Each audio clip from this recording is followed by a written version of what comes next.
Minsan, ang pag-ibig parang joyride lang. Noong una kitang isinakay Odep, isa lang itong simpleng ultimate. Isang joyride, isang bangga, isang panalo.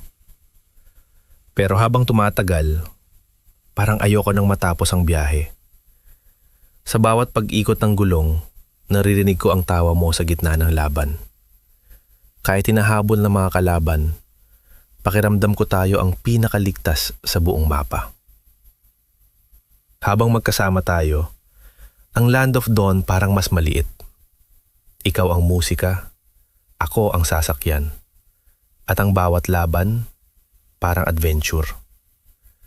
Gusto sana kitang maging kaduo sa bawat laban na tatahakin natin.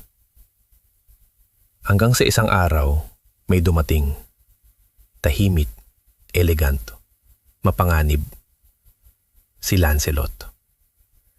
Sa una, kakampi lang siya. Pero napansin ko, mas madalas ka nang nakatingin sa kanya.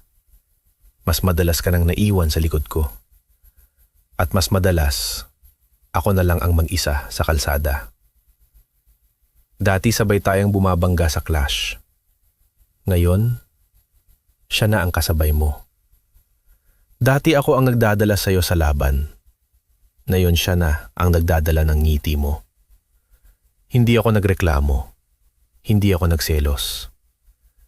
Pero bakit parang ako ang naiwan? Sa huling laban, muli kitang isinakay.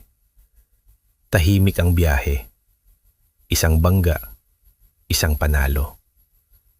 Pero alam ko na, hindi na ako ang uuwian mo. Minsan ang pag-ibig parang joyride lang. Masaya sa simula, pero sa huli, kailangan ding huminto.